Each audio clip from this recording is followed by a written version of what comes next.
Yo, peoples! QShu92 here with yet another One Piece chapter reaction and review. How'd you guys like the new intro? I told you guys I had a new intro, but I just haven't used it yet. But let me know what you guys thought of it. Do you prefer this new one, or do you prefer the old one? So, with that being said, let's go ahead and move on to chapter 957, simply titled Ultimate. Okay, we got a Weekly Shonen Jump page here. We have all the Straw Hats. Well, we have half of them. We got Nami, Chopper, Robin, and Luffy. I don't know where the rest of them are.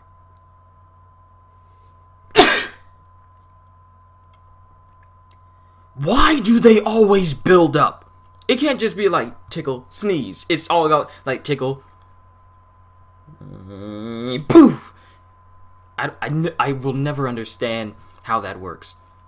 Alright, now before we get started, let's just do a recap of the last chapter we got last week. A bombshell of a chapter where Oda pretty much just reveals to us that the Seven Warlord system has been completely abolished. They are no more. All remaining warlords are now just pirates that the Marines can go after now. Apparently there's been a death at the Reverie, and something's happened to Alabasta and Vivi. So it's insinuating that Sabo has been killed, and we have like people like Makino and Dadan and the Mountain Bandits and everyone really reacting to everything. We got CP0 trying to make Morgans change the title of his paper. CP0 catches them hands, and now we're just dealing with the aftermath. Now hopefully we continue on, but one of the things I either predicting is either Oda's gonna continue from last chapter and have us see what happens after the warlords themselves start fighting the Marines, or we start Act 3 of Wano in this chapter, because Oda has been known to like really hype us up with big chapters, and then he'll cut to a completely different act in the next chapter, making us want to know, no, go back. So let's see how that happens. And now we got a cover page here for the Straw Hats. They're riding on a goose, like a goose rocket in the water. All the Straw Hats are enjoying it, like a fun park ride, except it's in the ocean and it's being piloted by a goose.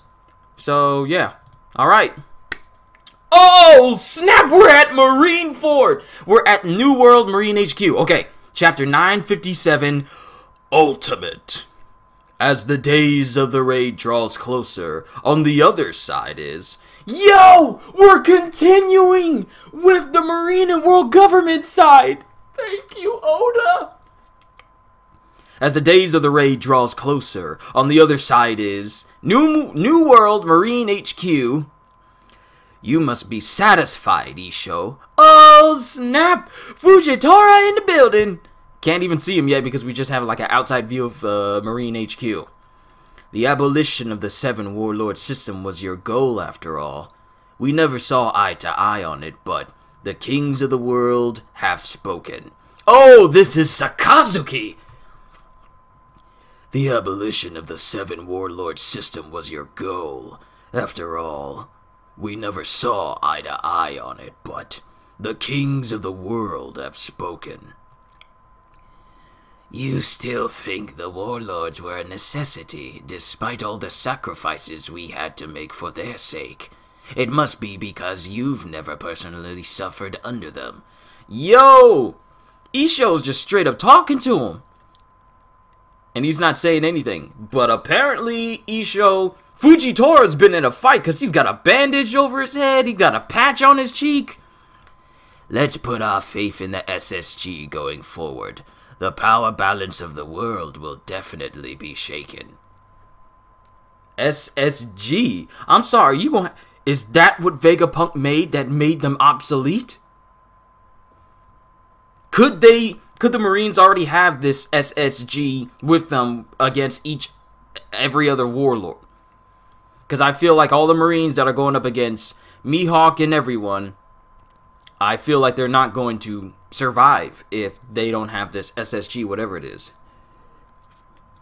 Has it occurred to you that it might change for the worse?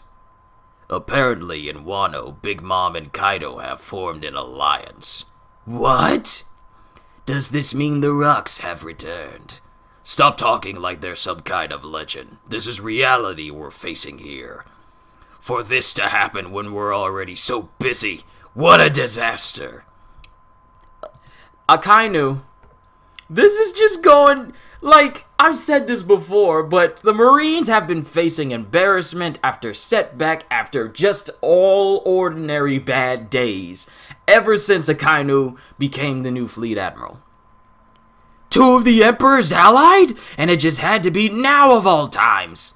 Well, the report stated the alliance is only tentative at this stage. There hasn't been any damage done yet, but we have no idea what they're planning, and we have no countermeasures prepared either. In truth, we know almost nothing about the legendary Rocks pirates. Ooh, do we get to find out more? Hey, Sengoku! Big Mom and Kaido have been fighting like cats and dogs for years.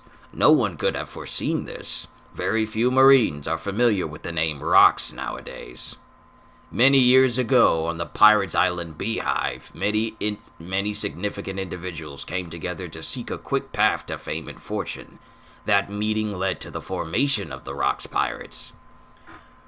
You mean to tell me that the same island that Blackbeard is chilling at is where the Rocks Pirates, a pirate crew that Big Mom and Kaido formed,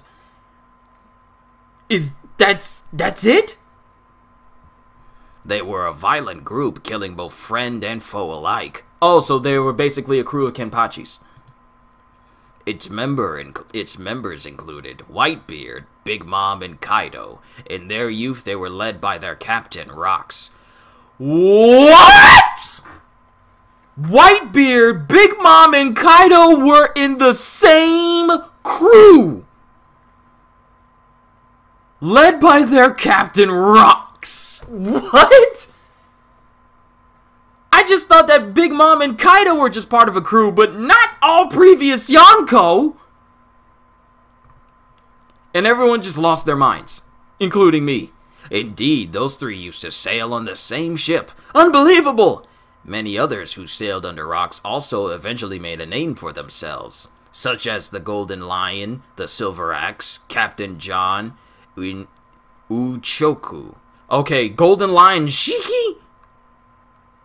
What? Are you serious? Then how come all this isn't common knowledge?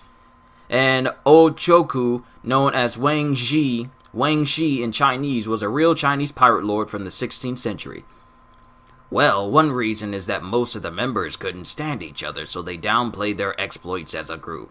Their captain, Rocks, strived to become king of the world. They were basically a terrorist group bearing their fangs at the world government. Oda, what are you doing with this chapter? Big Mom, Kaido, and Whitebeard were all part of the same crew. The sun is shining like crazy outside, so ignore the glare on my face. Might have to move this over just a tad so it can even it out. That did nothing. So the government covered up their actions, which is another reason, but back then their name was known throughout the world. 38 years ago, a fateful incident occurred at a place known as God Valley. On that fateful day, the Rocks, the strongest pirate crew in the world, perished on that island. The incident was big news. Their unstoppable evil rampage, which trampled over all in its wake, was finally quelled by Marine Vice Admiral Garp? Yo! After the incident, Garp's name reverberated across the world, and that is how he became known as the hero of the Marines. What? Yo! Garps is OP! He took down the strongest pirate crew in the world! Now we know how he got his nickname! Do you realize what this means? He took down a crew that included Big Mom, Kaido, and Whitebeard, and he beat them! Garp is the GOAT! What is going on? Yo! So that's what happened. Vice Admiral Garp has many acts of heroism under his belt. However, he doesn't like talking about this one in particular. Huh? Why? He'll acknowledge it, but if you ask him about it... but Big Mom and Kaido... Oh, he'll acknowledge it if you ask him about it, but... And then it comes to Garp. Big Mom and Kaido, things just keep going from bad to worse. The reason why is because he allied with a pirate during that battle. What? Garp, a man who hates pirates, allied with one to take down the Rocks pirates? Who? Although that part was never reported.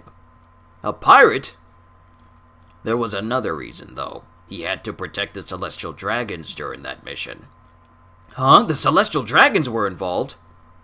Wait, isn't it our duty as Marines to serve the Celestial Dragons? His sense of morality never allowed him to believe that. The main reason Garp always rejected the title of Admiral is because it would have made him a direct subordinate of the Celestial Dragons. His popularity and achievements are probably the only reason why they haven't disposed of him for his attitude. Whew. Garp and Roger encountered each other on the island and teamed up to... Yo! Roger and Garp teamed up to take down the Rocks pirates. Garp and Roger encountered each other on the island and teamed up to defeat the Rocks pirates, all in order to protect the Celestial Dragons and their slaves during what is now known as the God Valley Incident.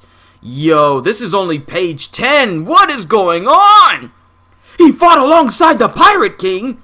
What a roll call, the Celestial Dragons, Roger and the Rocks. What exactly was on that island? I've never even heard of the place.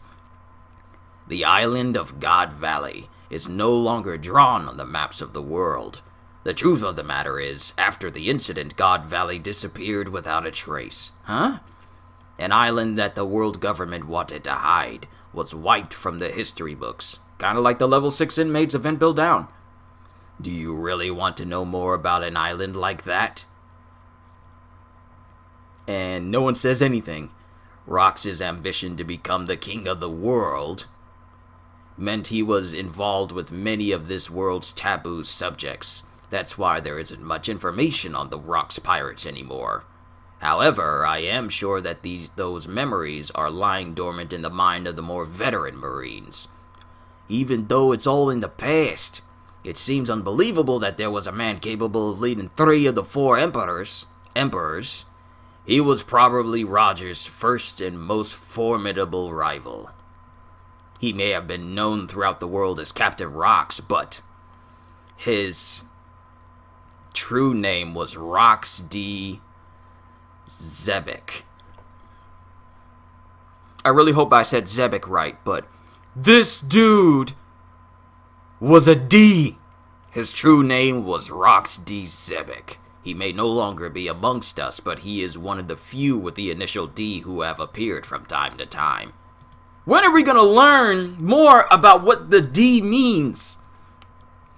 While it's true that Kaido and Big Mom were part of the same crew in the past, they are much stronger than they were 38 years ago. If they have truly formed an alliance, then it may lead to the formation of the worst pirate crew in the world.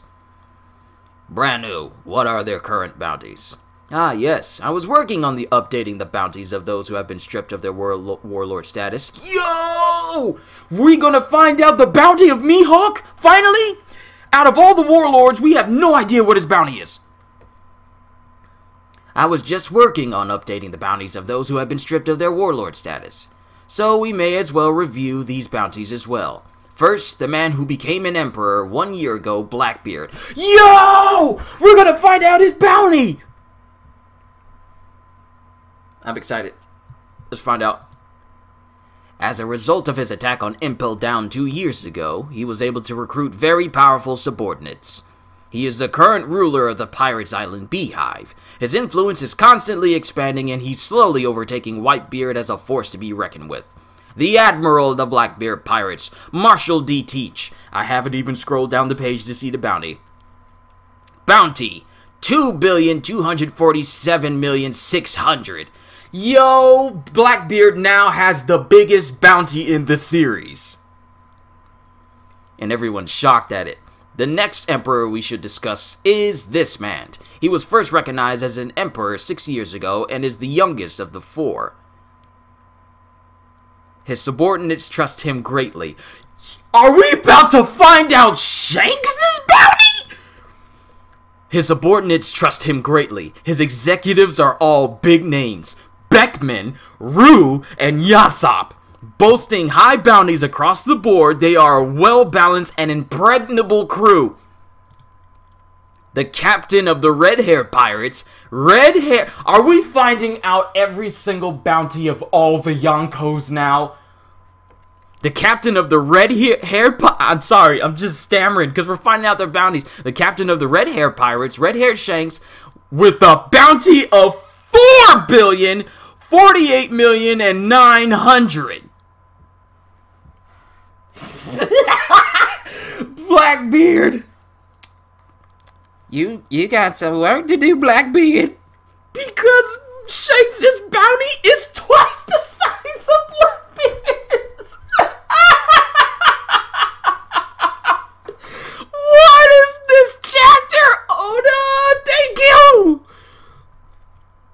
Everyone's still speechless.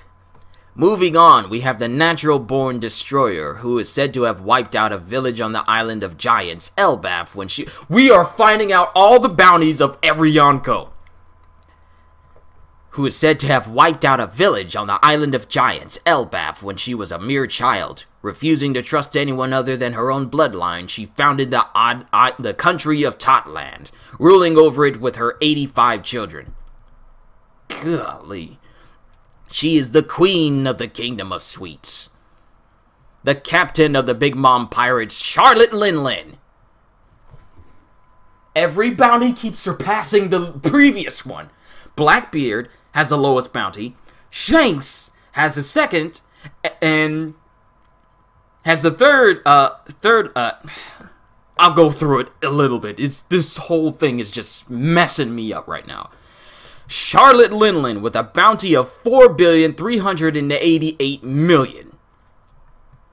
And the bounties themselves just keep shocking everyone. We still have Kaido.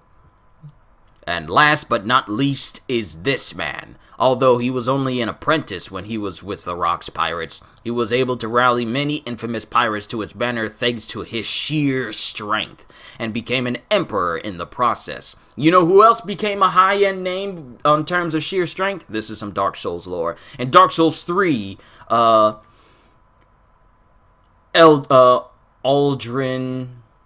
Aldrich of the Deep. He became a Lord of Cinder, not because of his royalty or his lineage, but because he was that strong. That's essentially Kaido.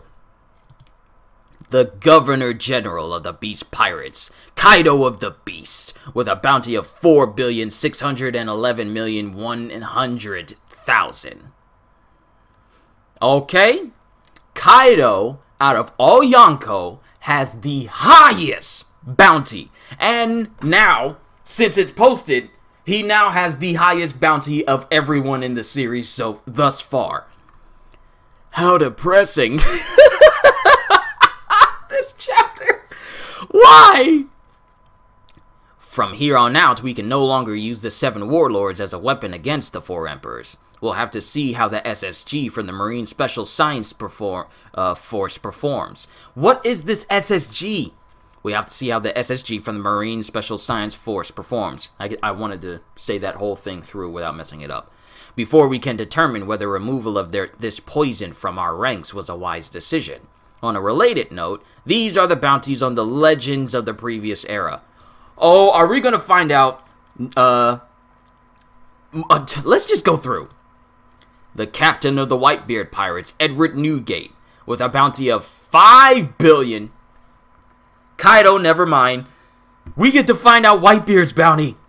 Edward Newgate, 5,046,000,000.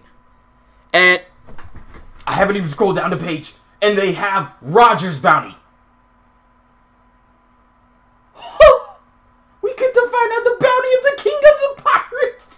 Hold on.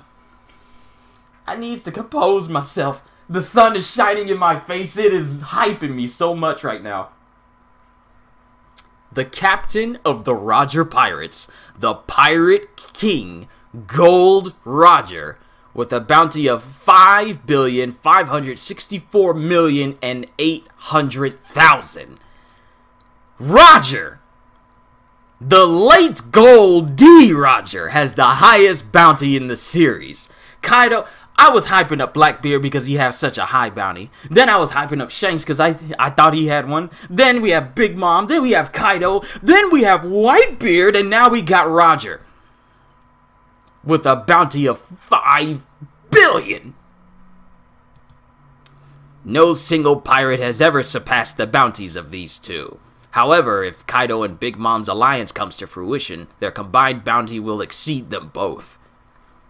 They are currently in Wano, a country that is unaffiliated with the world government. They are, and then someone walks in. Yo, it's Sakazuki! Fleet Admiral Sakazuki! We're leaving Wano alone. We don't have the resources to divert there, Sengoku. Of course, I have no intention of interfering. I only wanted to pass on my knowledge to this new generation of Marines. Even pirates are capable of developing relationships with one another. Their actions always have a motive behind them. One cannot hope to predict the future when they are ignorant of the past. This sounds like the most calmest thing I have ever heard Sakazuki ever say. Speaking of which, there was a pirate in Wano that Whitebeard, Roger, and Red-haired favored, wasn't there? Oh, speaking of which, there was a pirate in Wano that Whitebeard, Roger, and Red-haired favored, wasn't there?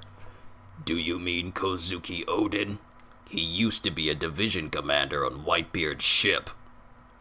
He eventually was poached by Roger to accompany him on the Pirate King's final voyage. This current situation couldn't possibly have anything to do with Odin, could it?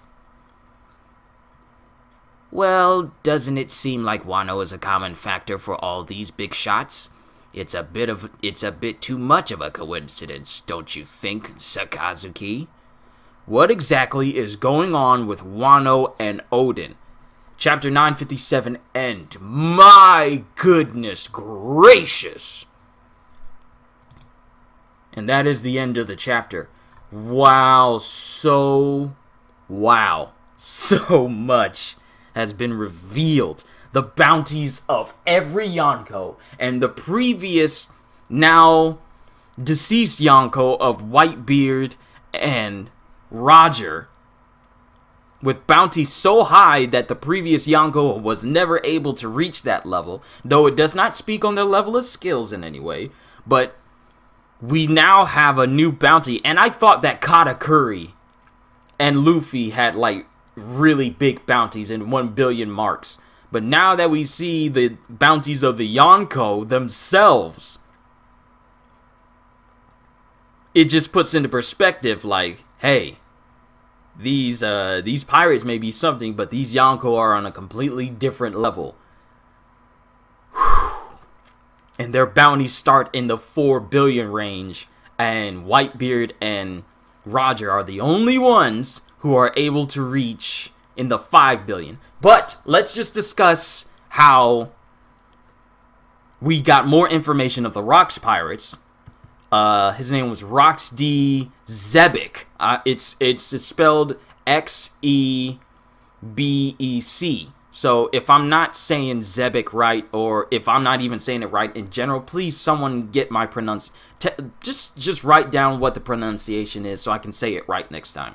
But Rox himself ran a pirate crew that was the strongest crew in the world. And it also had Yonko's Whitebeard, Kaido, and Big Mom on his crew. And they were the most vicious pirate crew in the entire world, who basically just massacred both friends and foes alike. And it came up to a moment which was known as the God Valley Incident, where Garp, alongside Roger, who he teamed up with, beat the Rocks Pirates and in the process, Garp became known as the hero of the Marines. Amidst all of his exploits, this incident where he, along with the previous king of the pirates, took down the strongest pirate crew in the world because Rox was a rival of Roger. So with Garp and Roger taking down the crew, the Roger pirates became the newest, strongest crew in the world, and then Rogers became the king of the pirates. But, wow. And then we find out that there's something from the Marine Science Division Force, or Science Special Forces, called the SSG, which has replaced the warlords themselves. We don't know what it is, but apparently they're hoping that it was worthwhile to get rid of all the warlords as we know them. And not only that, but we see Fujitora, and apparently whatever's happened at the revelry left him with a bandage over his head and scratches on him and bandages on his face and everything. So it had to have been a big skirmish if Fujitora actually got hurt. Not only that, but now the Marines fully know that Kaido and Big Mom are teaming up, but they don't have the resources to go to Wano in order to try and, I guess, do anything. But apparently, there's something about Wano that makes it so significant that all these big shots, Big Mom, Kaido, and Kozuki Oden all have a link with one another that makes Wano a very, very pivotal part of the entire One Piece story. I don't know what it is, but I feel like we're going to find it out very, very soon. And if I'm missing anything, you guys just let me know. I know you guys will point it out to me in the comments down below. But I think this chapter actually supersedes the previous one. I lost my mind in the big news chapter, but this is even bigger news than big news. So, wow, we know the bounties of the Yonko. We find out that 3 of them were a part of the Rox Pirates, and there's just so much information. This was, wow, this was such a good read. Oh, you guys, this is my first One Piece chapter ever since hitting 1,000, and I can say that it feels amazing. I cannot wait to bring more of this to you guys as this channel continues to grow. Thank you everyone for supporting this channel. You guys are amazing. You have helped me realize my dream of doing this full time, and now that grows closer by the day until I'll just be able to just work from home. You guys are amazing. Thank you for supporting this channel. You guys, I cannot thank you enough. I really can, because I just said it like 3 times in one sentence, but thank you. You guys are amazing. Let me know what you thought of this chapter as a whole. Did you like it? Was it beyond your expectations? And what are you expecting for the next chapter? Because it doesn't say that we're going on break in the next one. So either we continue on with more Marine Ford, or we continue on with more of the new Marine HQ, or we continue on with Wano, or we finally get to see Vegapunk and find out what the SSG actually is. But that's where I'm going to end it for the day. So with that being said, hope you all enjoyed. Can't wait to see you all in the next video. So have a fantastic day. And once again, as always, later, peoples.